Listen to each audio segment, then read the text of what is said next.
Assalamualaikum warahmatullahi wabarakatuh.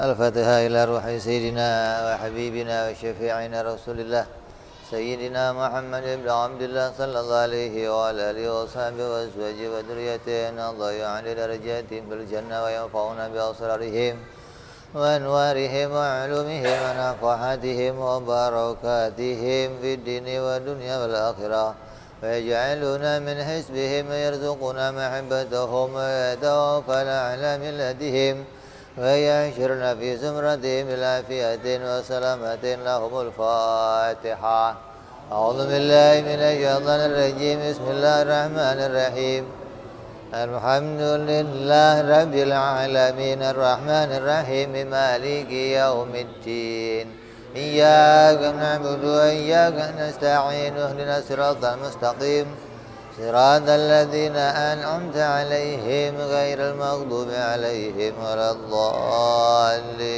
آمين بسم الله الرحمن الرحيم نويت التعلم والتعليم والتذكر وتذكيرا والنفع والانتفاع والإفادة والاستفادة والحث على التمسك بكتاب الله وسنة رسول الله صلى الله عليه وسلم ودعاء إلى الهدى ودلالة على الخير ابتغاء مرضاته وقربه وثوابه وحسن الخاتمة مع اللطف والعافية وصلاح العاقبة. Bismillahirrahmanirrahim. Alhamdulillahirabbil alamin wa bihi nasta'inu ala umuri dunya waddin. Wassalatu wassalamu ala Rasulillah sayyidina wa habibina wa syafi'ina wa maulana Muhammadin sallallahu alaihi wa ala alihi wa sahbihi ajma'in amma ba'du wa qala musanniful kitab hadratul habib Sayyidul Imam Abu Abdullah Muhammad bin Yusuf As-Sanusi rahimahullah wa ghafara lahu wa liwalidayhi wa nafa'ana bihi fid darain thumma ila sahibu syarha Sadiki Ahmad Ibrahim Ad-Dasuki rahimahullah wa ghafara lahu wa liwalidayhi wa nafa'ana bihi fid darain Allahumma aftah qulubana futuhal arifin wa bihidmatika wansur alaina birahmatika ya arhamar rahimin. Ilan qal apa kita?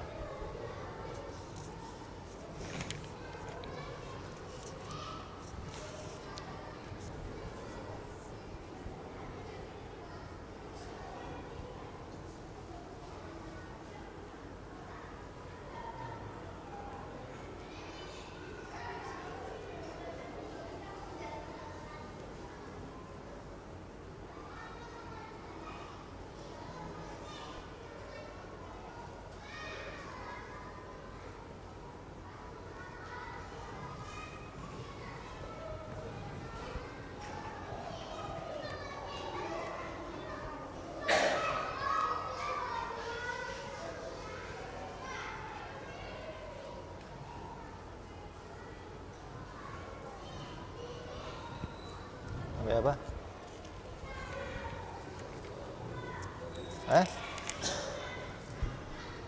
Oh, masuk itu ya?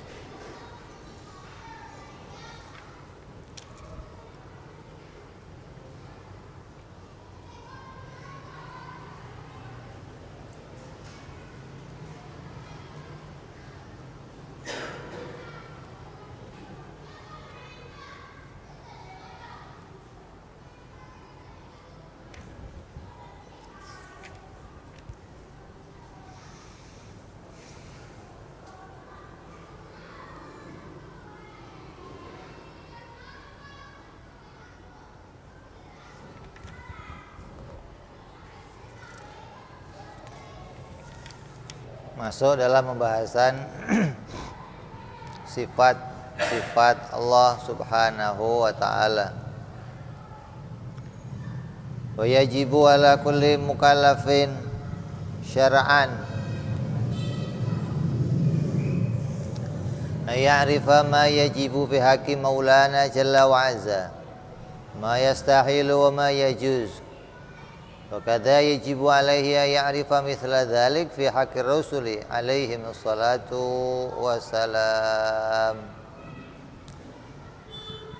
Maka wajib bagi tiap-tiap mukallaf menurut syar'i, menurut agama, wajib mengetahui sifat-sifat Allah, baik itu sifat yang wajib, sifat yang mustahil maupun yang jaiz. Begitu pula wajib bagi seorang muslim, tiap-tiap mukallaf mengetahui yang wajib bagi para rasul, yang mustahil bagi para rasul, dan yang jaiz bagi para rasul. Wajib.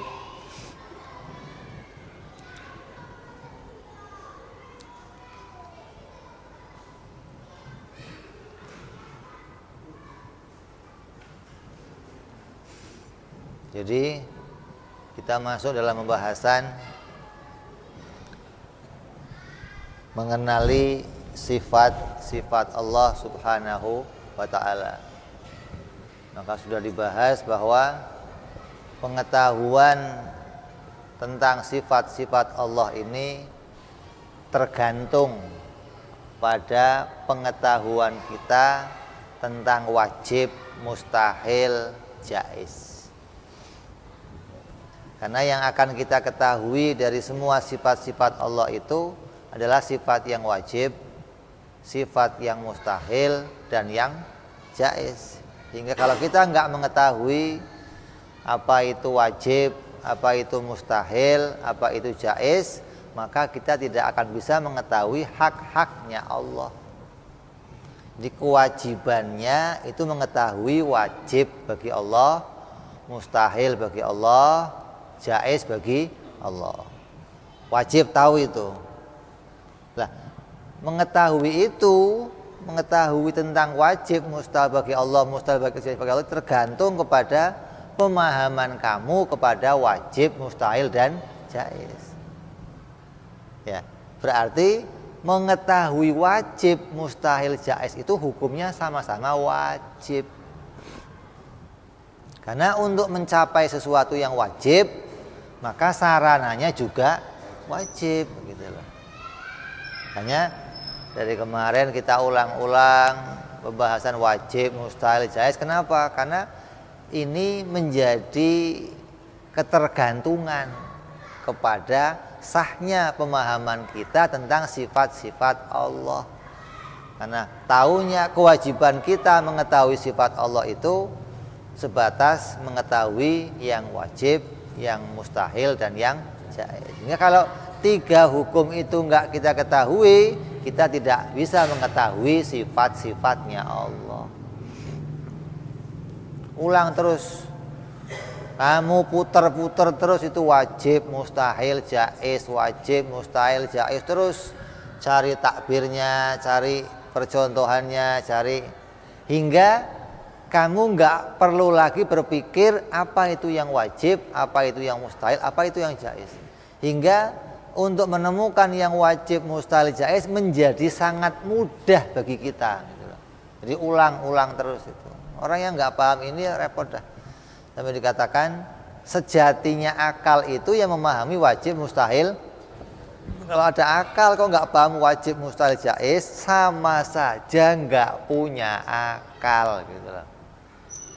Ada orang kok nggak mengetahui ilmu nahwu. Kamu tahu ilmu nahwu? Kamu tahu ilmu nahwu? Kamu tahu ilmu nahwu? Nggak tahu ilmu nahwu itu nggak terus kurang, terus tercela dan pantas dibully, nggak pantas. Kamu nggak mengetahui ilmu astronomi, kamu nggak tahu ilmu tentang perdagangan, kamu nggak tahu ilmu biologi, nggak ada masalah. Kalau kamu nggak tahu ilmu tentang Allah, ini masalah buat kamu namanya. Dan orang yang pantas kamu bully itu yang nggak paham ini, gitu loh. Mau dia paham ilmu yang lain semua, tapi nggak paham ini, itu dibully pantas. Karena ilmu yang lain itu nggak wajib diketahui, begitu loh. Ini yang wajib kamu ketahui. Kalau kamu nggak tahu ini, bahaya, bisa rusak. Jadi tiap orang wajib tahu ini, wajib tahu sifat-sifatnya Allah. Dan taunya itu bukan cuma sekedar tahu Allah itu wujud, qidam, baqa, enggak begitu, enggak. Sampai tahu apa yang wajib bagi Allah, apa yang mustahil bagi Allah, dan apa yang jaiz bagi Allah. Itu sebatas sampai seperti itu kamu diwajibkan untuk mengenali, mengetahui hak-haknya Allah Subhanahu wa ta'ala. Ini kalau dari kecil saya udah hafal wujud, qidam, baqa, udah selesai, udah nggak usah ngaji lagi. Ya kalau begitu kamu kecil terus aja, yang gede-gede, ini nggak usah ngaji lagi. Ya. Kalau kamu gede ya punya kewajiban lain, nggak cuma kewajiban menghafalkan, tapi kewajiban mengetahui, begitu. Begitu pula yang wajib bagi para rasul. Kamu harus tahu apa yang wajib pada rasul, apa yang mustahil pada rasul, apa yang jaiz pada rasul, hingga kita tidak akan salah meletakkan hak-haknya Allah dan hak-haknya para rasul. Apa ada orang yang salah meletakkan haknya Allah? Banyak. Orang yang salah meletakkan haknya para rasul banyak. Ini yang perlu kita luruskan. Artinya jangan sampai kita salah meletakkan haknya Allah dan haknya para rasul. Seperti mensifati Allah ada di atas, Allah punya tangan, Allah kalau malam turun, Allah itu berjisim, Allah itu berfisik, Allah. Ini kesalahan mengenali sifat-sifat Allah. Ada kawan-kawan kita yang mengatakan kenal sifat Allah itu harus pakai Al-Quran. Wah ya ini berat. Nah, kamu paham Quran enggak?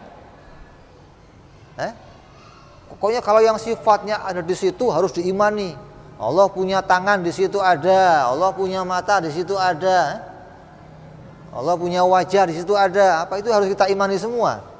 Wah ini kan rusak. Jadi kamu harus tahu apa yang wajib, apa yang mustahil, dan apa yang jaiz, begitu loh. Kamu nggak sembarangan mensifati Allah itu tiada. Kalau ada orang ngomong begitu gimana? Allah itu tiada. Jangan ngomong, wah nggak mungkin. Nanti ngomong mustahil gitu aja kan beres. Nggak usah teriak-teriak, nggak usah. Karena kita harus tahu mana yang wajib, mana yang mustahil, mana yang jaiz. Allah itu tuli, mustahil. Hingga kamu tidak salah meletakkan hak-haknya Allah. Allah itu di atas, mustahil. Allah itu benda seperti mustahil. Ini kamu bisa meletakkan hak-haknya Allah hingga tidak salah mensifati Allah. Begitu pula para nabi. Banyak orang yang salah menyifati nabi. Nabi rembes ada.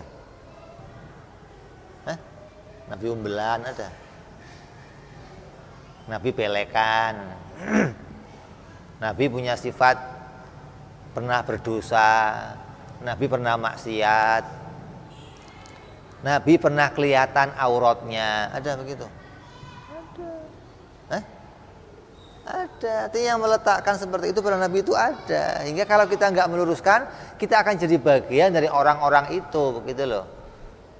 Orang-orang Bani Israel itu menyifati Nabi dengan sifat-sifat yang jelek. Bayangkan itu, hidup bersama Nabi, melihat Nabi, tapi Nabinya dituduh punya sifat jelek, kan berat. Coba kamu lihat film di TV, di internet itu, cerita tentang King David. David itu siapa? Daud. Cerita tentang Nabi Daud. Apa ceritanya? Nabi Daud mengambil istrinya orang. Ada Nabi ngambil istrinya orang. Cerita dari mana lihat? Ada lagi cerita Nabi Musa telanjang di depan kaumnya. Apa ini cerita apa? Ini rusak, cerita begitu rusak. Nggak bisa meletakkan hak-haknya para nabi secara benar. Jadi kamu harus tahu. Kalau kamu nggak ngerti mana yang wajib, mana mustahil, mana jaiz, nanti semuanya disifatkan kepada nabi. Seakan-akan kan dia kan manusia. Ya bisa aja begitu. Manusia yang lain bisa begitu, nabi mustahil begitu. Begitu mestinya dong. Kita bisa meletakkan apa yang jadi haknya para rasul, hingga kamu nggak salah mensifati para nabi dan para rasul.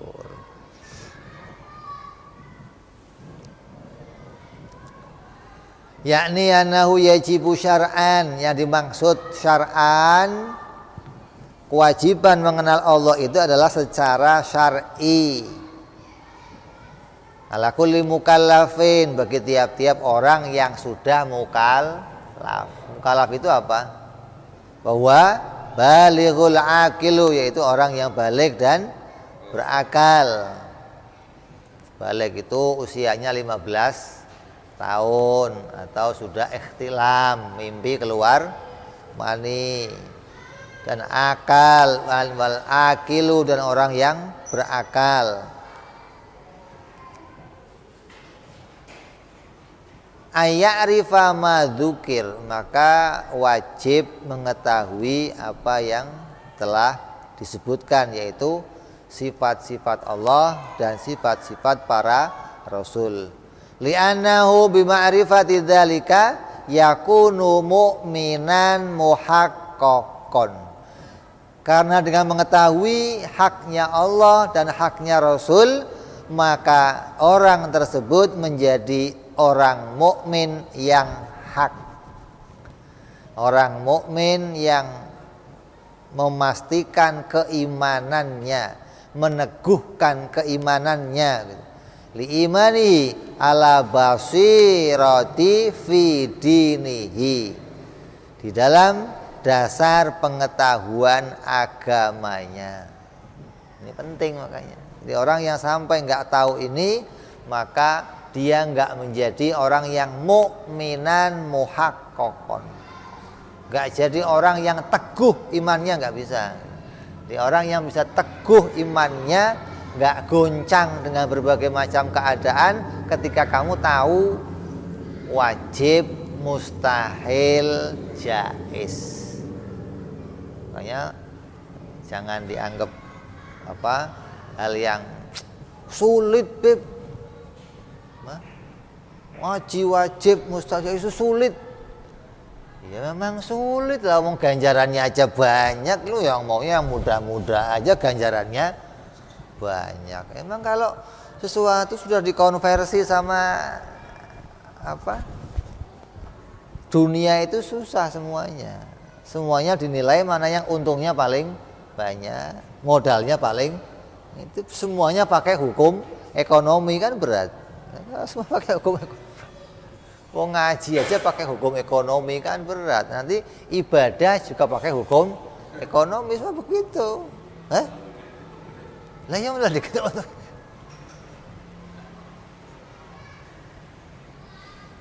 Zaman sahabat itu ada sahabat namanya Ibnu Mas'ud radhiyallahu anhu. Ada lagi namanya Ibnu Abbas radhiyallahu anhu. Itu hari-hari kerjanya nyamperin rumah-rumah, nyamperin masjid, nyuruh berhenti orang-orang yang sholat duha. Jangan duha terus, sebulan 2 kali aja, jangan tiap hari. Zaman sahabat nanti. Kenapa? Tadi pakainya hukum ekonomi, nanti berat. Saya udah tahajud, udah duha, rezeki masih begini aja. Ini dikonversi pakai hukum ekonomi, kan berat. Makanya ini orang-orang yang masih cekeremen ini nggak usah pakai tiap hari sholat duha, udah cukup setahun sekali lah atau sebulan sekali. Nanti akan hatinya condong ke situ. Begitu duhanya jalan terus, rezekinya lancar, nggak mau ditinggal. Kenapa? Oh, nanti miskin lagi saya kalau nggak duha. Jadi duha bikin apa hubungannya? Ini orang-orang yang semuanya dikonversi pakai hukum ekonomi, kan berat begitu. Nah, kalau ini ngaji ini pakai hukum ekonomi berat. Yang penting kan masuk surga lah. Ini bukan masalah masuk surga. Masuk surga itu haknya Allah. Allah boleh masukin siapa aja ke dalam surga. Yang jadi urusan haknya kamu apa? Haknya kamu mengenali Allah, mengetahui sifat-sifat Allah. Jadi pengetahuan tentang ini itu adalah pengetahuan yang akan membawa kita menjadi orang mukmin yang muhaqqaqon. Nanti orang mukmin yang mengetahui sesuatu secara nyata gitu loh. Bukan katanya Allah itu Tuhan, bukan. Tapi kamu tahu nyata kalau Allah itu betul-betul Tuhan. Dan kamu bisa menempatkan Allah sebagai Tuhan. Jangan kenal Allah sebagai Tuhan, iman Allah sebagai Tuhan, tapi tidak menempatkan Allah sebagai, oh ya nggak beres ini. Sudah dilanggar sih.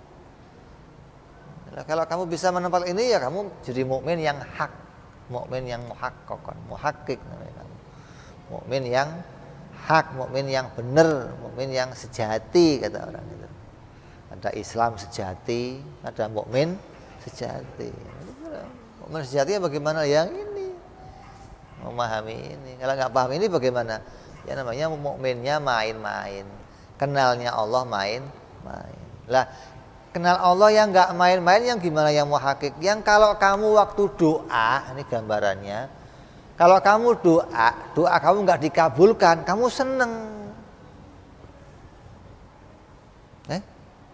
Jangan kalau doa nggak dikabulkan, oh, kenapa nggak dikabulkan? Kenapa? Berarti kamu punya Tuhan yang nggak bisa diatur. Itu Tuhan asli begitu. Tuhan maunya diatur, ya Allah. Nah, kalau Tuhan itu yang harus mengabulkan doa hambanya, ya berat. Orang daftar jadi presiden se-Indonesia pengen jadi, lah yang jadi rakyat siapa? Lah kalau dikabulkan semua kan berat.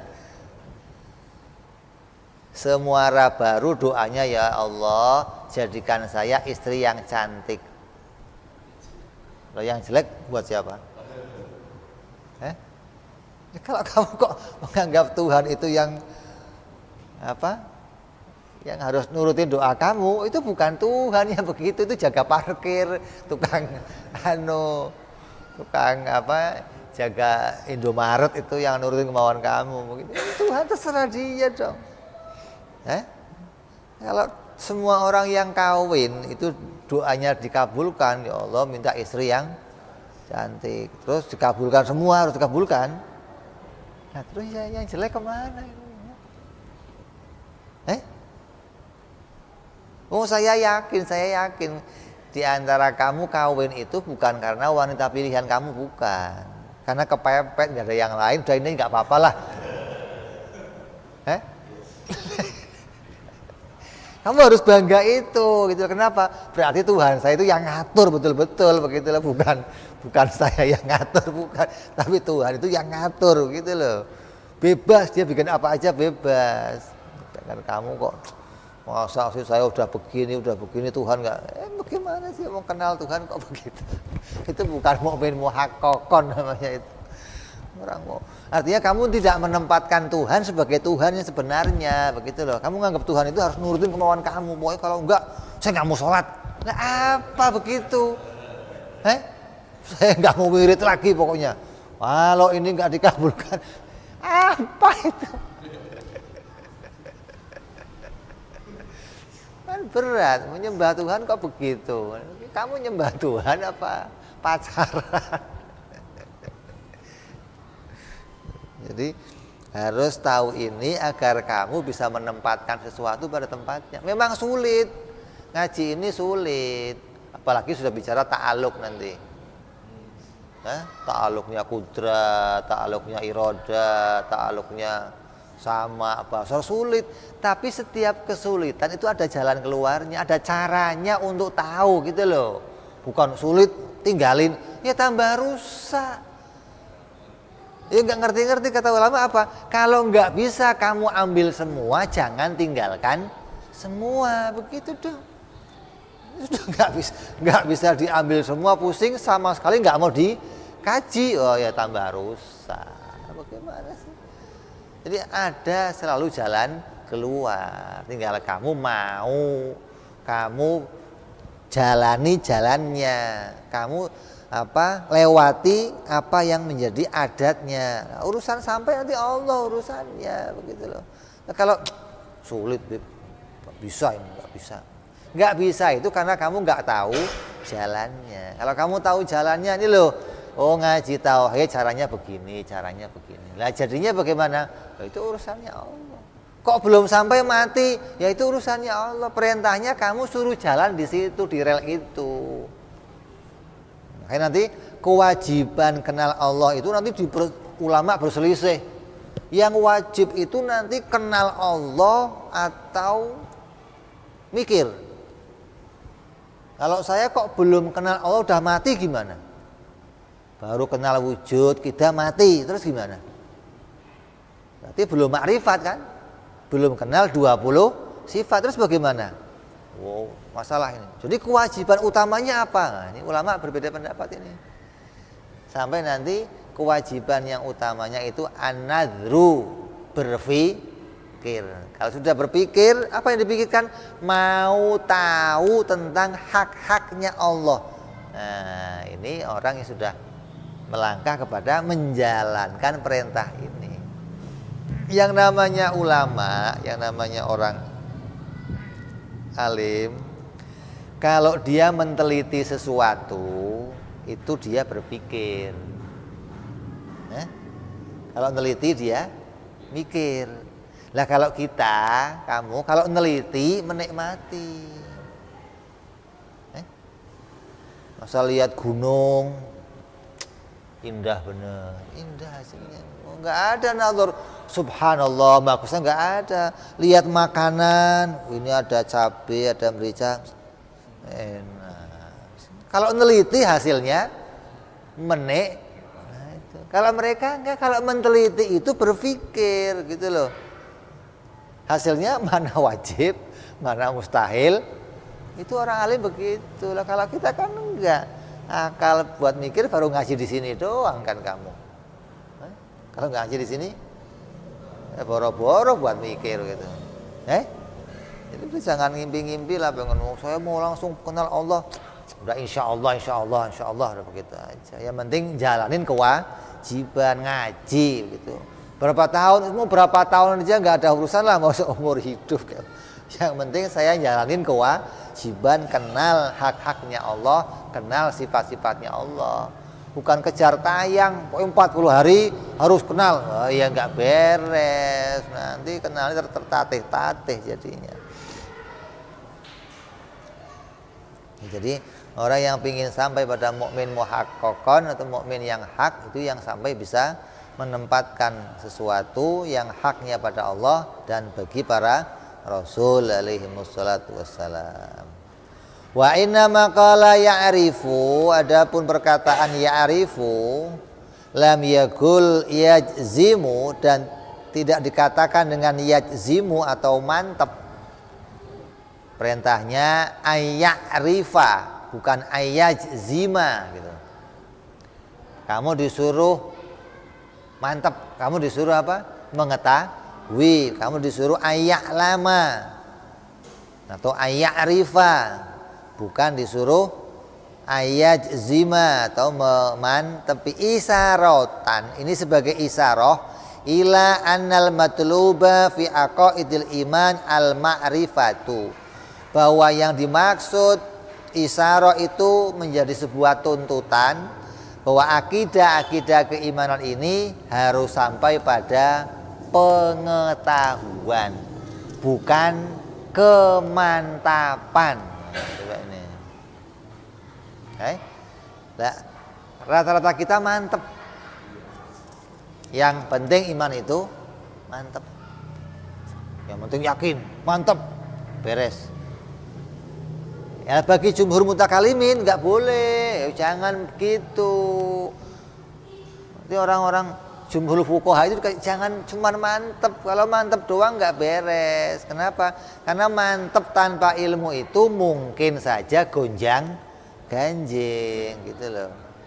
Fanatik doang. Jadi kamu disuruhnya nggak cuma mantep tapi sampai mengetahui gitu loh. Karena mantep doang nggak sampai mengetahui akan mungkin mengalami kegoncangan. Isyaratun ini menjadi isyarah bahwa yang dituntut itu adalah ma'rifat. Apa itu wahia? Al-jazmu mutabiqu andalilin. Yang namanya ma'rifat itu mantep. Nah, ini ma'rifat isinya 3. Yang pertama mantep. Terus mutabik, cocok sama kenyataan dan disertai dalil. 3 ini. Ma'rifat, mengetahui itu isinya 3. Mantep, cocok sama kenyataan, disertai dalil. Jadi kalau kamu kok nggak punya 3 ini, berarti kamu belum ma'rifat. Kamu belum disebut mengetahui sifat Allah, belum mengetahui sifat para rasul.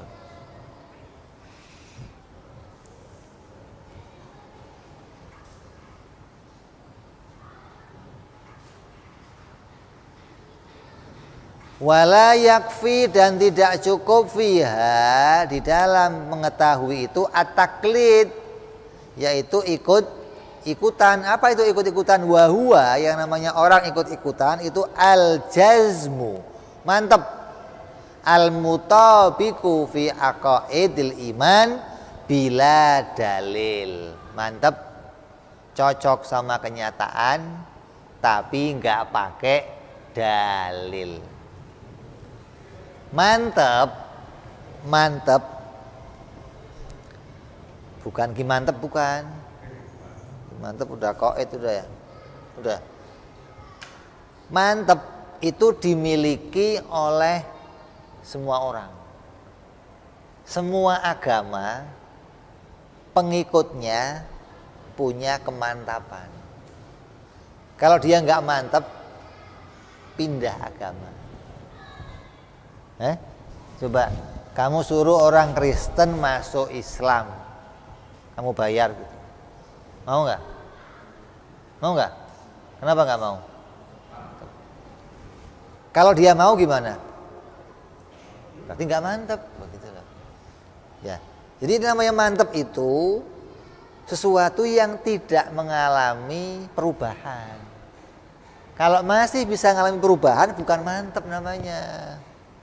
Mantep-mantepan namanya.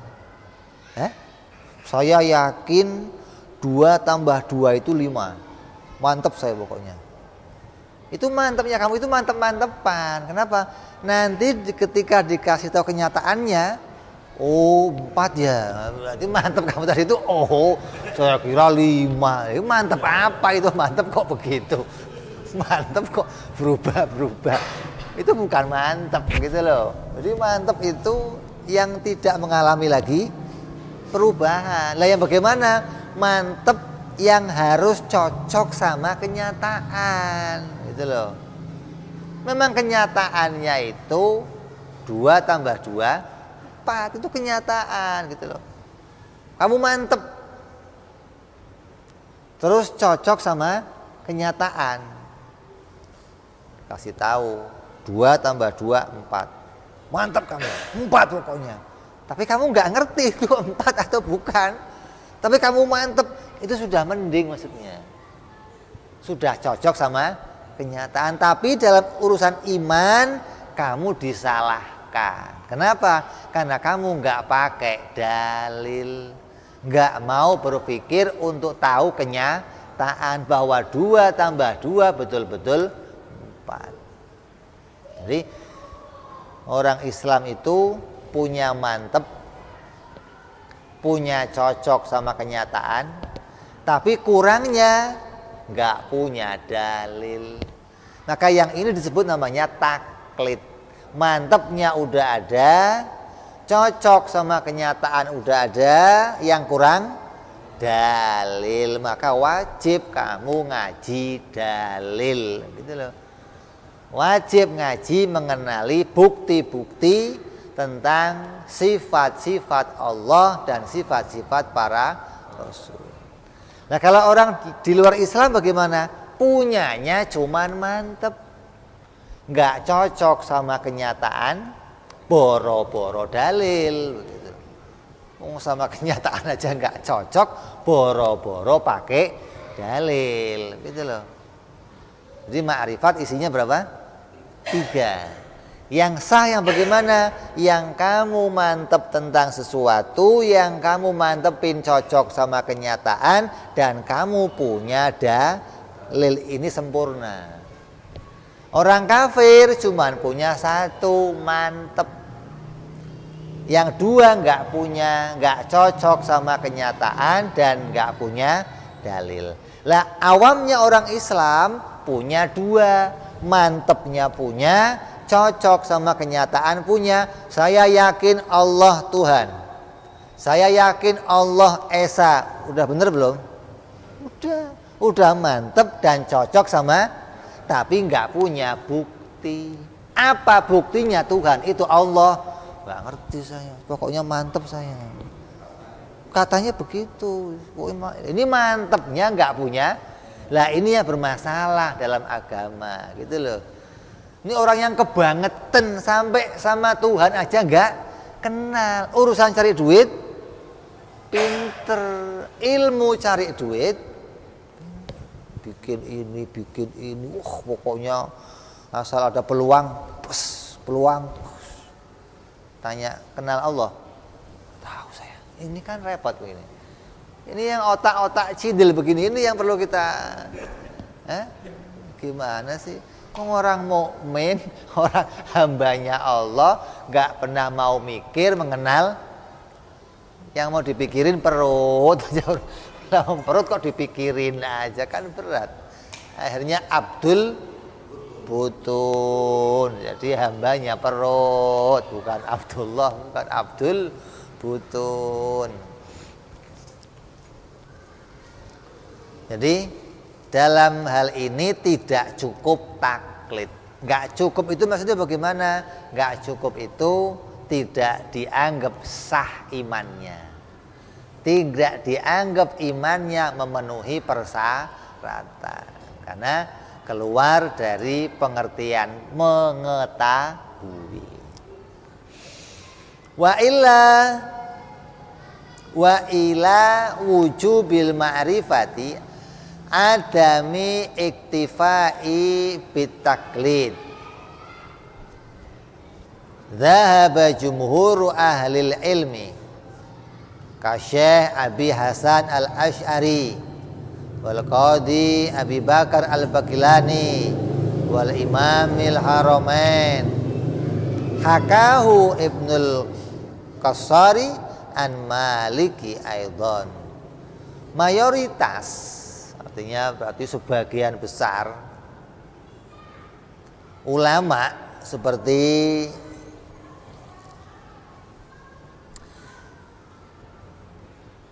Imamul Madhab akidah, Imamul Madhab iman, tauhid, yaitu Imam Abu Hasan al-Asy'ari. Ini punya pendapat yang begini.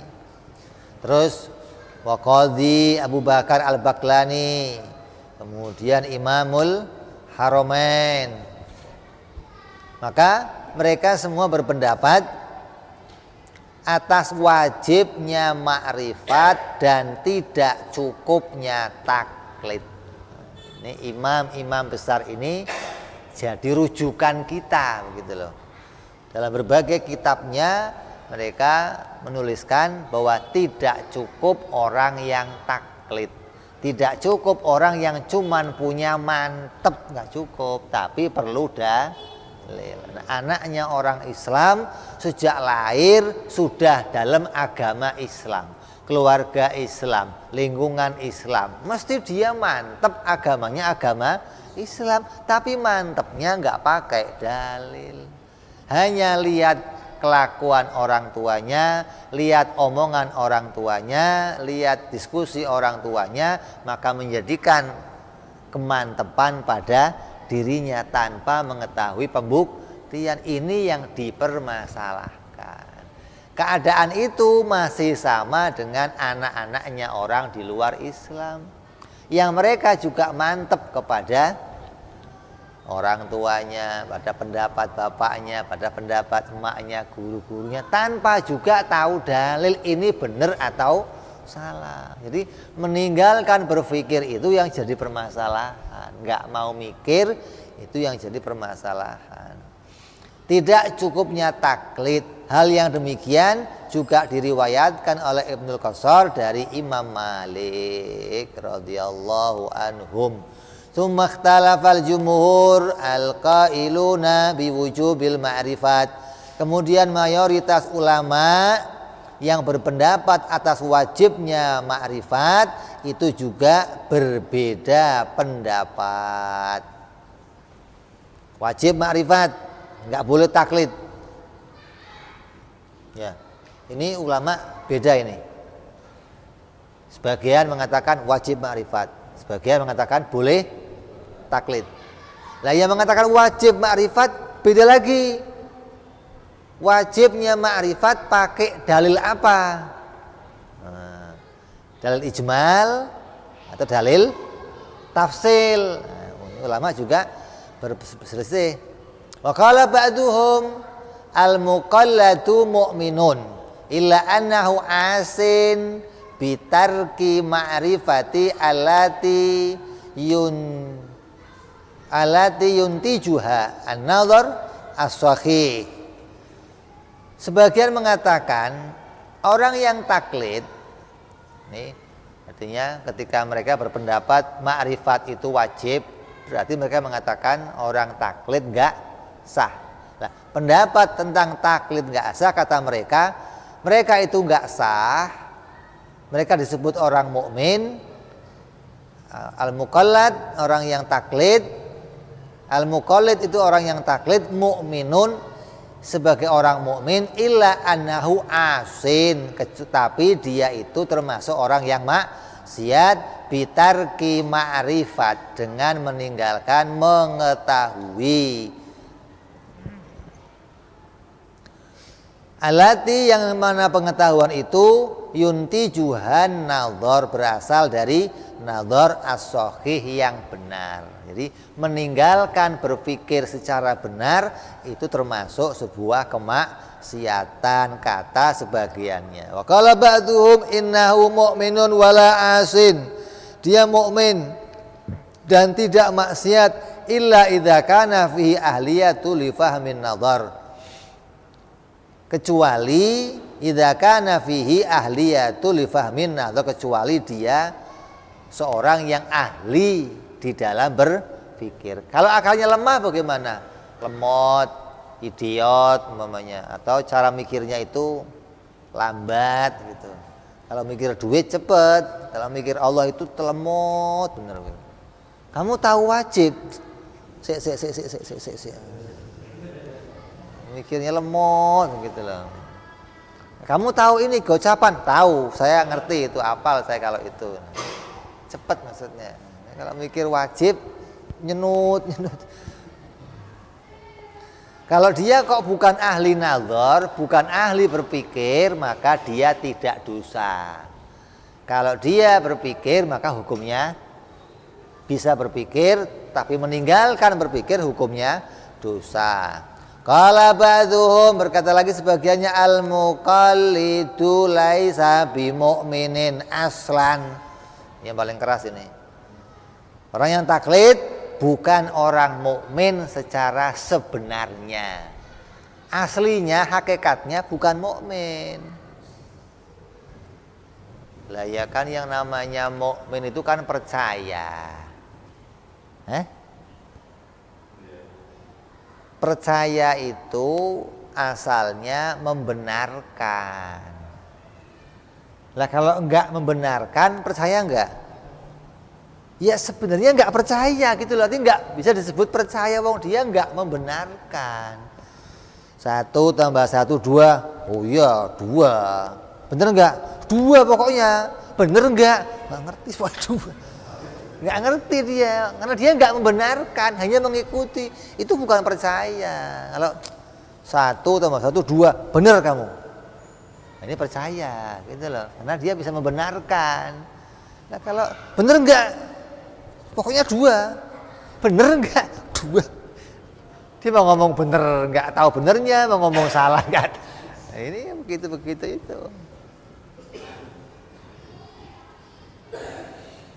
Illa idza kana fi ahliyatul fahmin nadhar wa qala ba'du al muqallidu laysa bi mu'min aslan faqad ankarahu ba'dhum. Maka pendapat ini diingkari oleh ulama lainnya.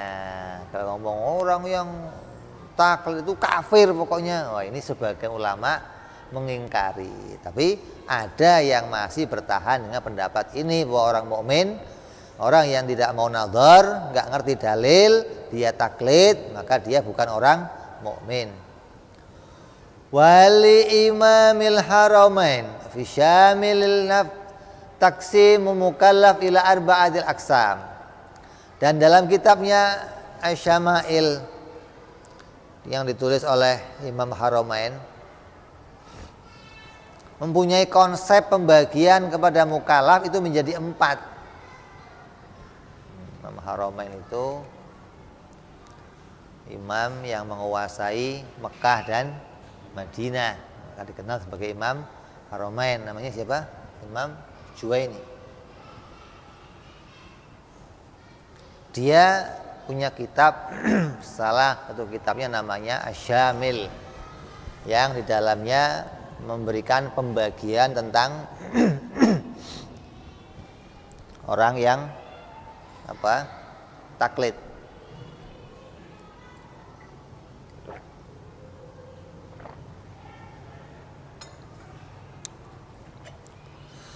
Pembagian tentang mukallaf.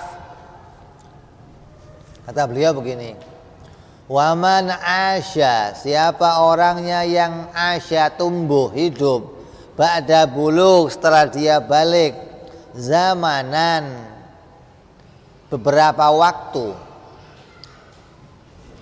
15 tahun, masih terus hidup, dipanjangkan usianya oleh Allah lebih dari 15 tahun. 15 tahun balik dia. Lebih 15 tahun berarti berkewajiban. Kan? Berkewajiban ngelakuin satu syariat. Asya dia hidup zamanan beberapa waktu, yasa uhulin nadhari, dan dia punya kesempatan yang cukup untuk nadhar, punya waktu yang cukup untuk berpikir. Lam yukhtalaf fi sihhati imanihi, maka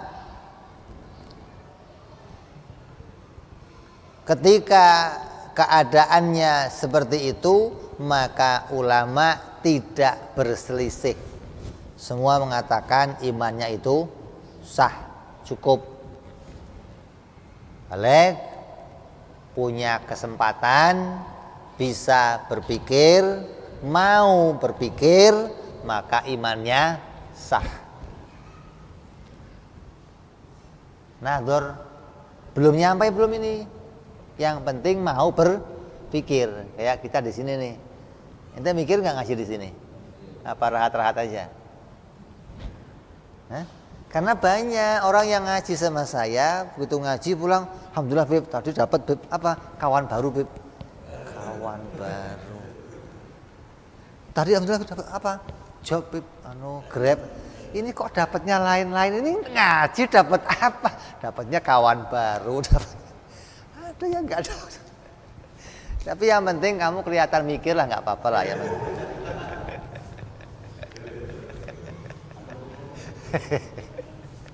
Yang penting kumpul-kumpul sama ulama. Balik, punya waktu, punya kesempatan, dia mau mikir, maka ulama sepakat sah. Terus wa in lam yandur, dan apabila dia tidak mau berpikir, lam yukhtalaf fi adami sihhati imanihi, maka tidak berselisih tentang tidak sahnya imannya. Yang pertama, balik punya kesempatan untuk mikir dan dia mikir, hukumnya sah. Balik punya kesempatan mikir tapi nggak mau mikir, ini sepakat nggak sah imannya.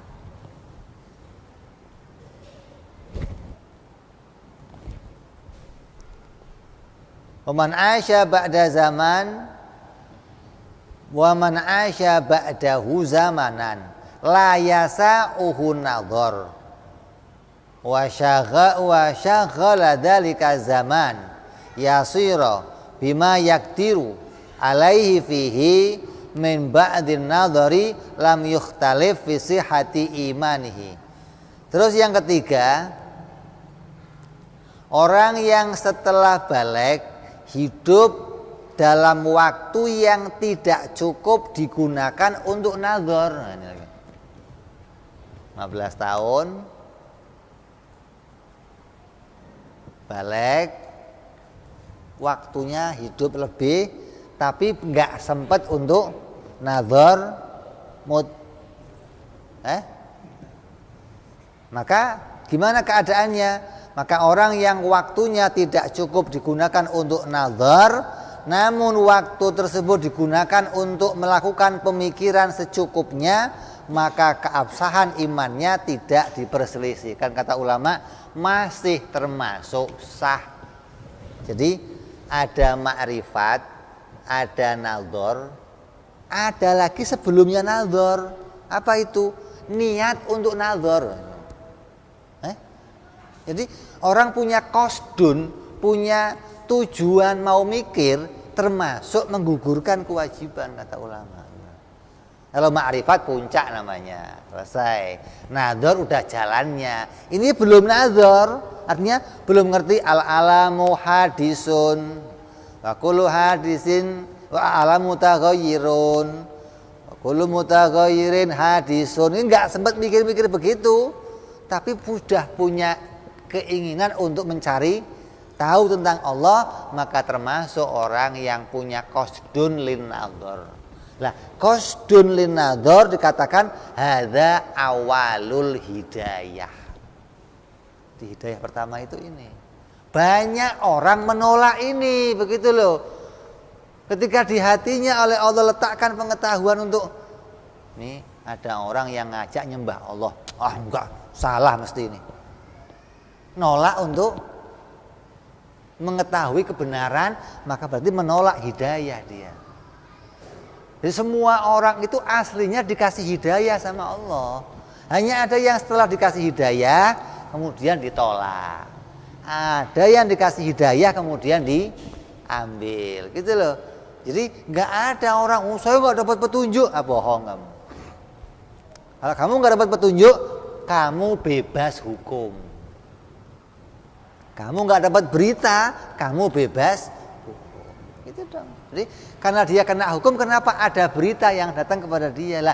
Berita yang pertama itulah yang kemudian muncul ke hatinya, mau nerima atau mau menolak. Yang menerima, maka dia mendapat petunjuk dan dia selamat.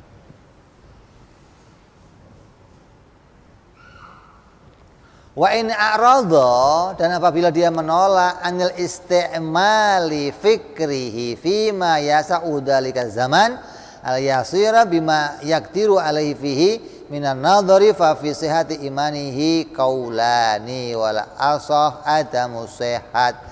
Dan bila ia memalingkan pemikirannya pada waktu yang sedikit itu dari memalingkan pemikiran, maka terkait keabsahan imannya ada dua pendapat. Pendapat yang afsah menyatakan imannya tidak sah. Jadi ini punya 4 keadaan mukallaf.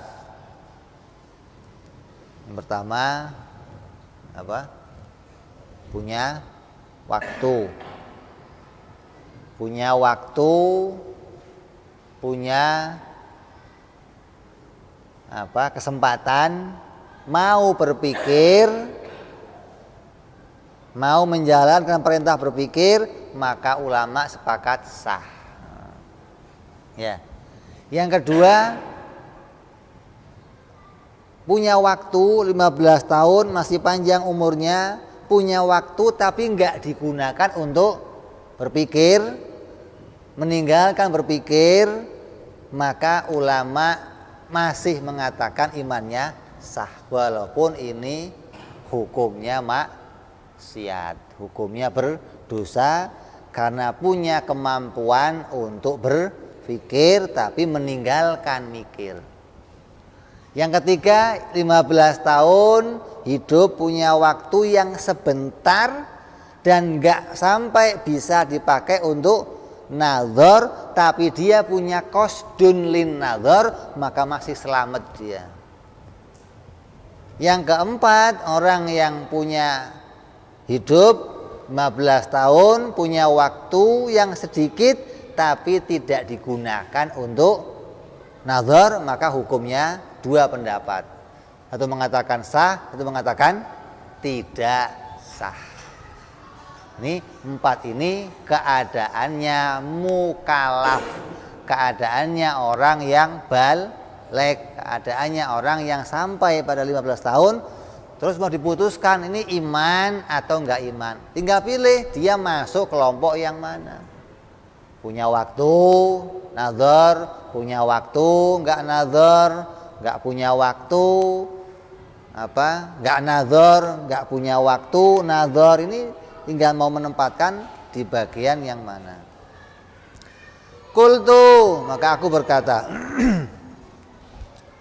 wala'alla hadza taqsim innama huwa fi man la yajzam indahu bi aqaidil iman aslan walau bitaklid. Aku katakan mungkin, ini pendapat musannif mengkomentari tentang pendapat Imam Haramain. Mungkin pembagian itu hanya untuk orang yang sama sekali tidak punya kemantapan atas kaidah-kaidah keimanan. La'alla hadza taqsim innama huwa fi man la yajzamu indahu bi aqaidil iman aslan, meskipun walau bitaklid, meskipun dengan jalan taklid.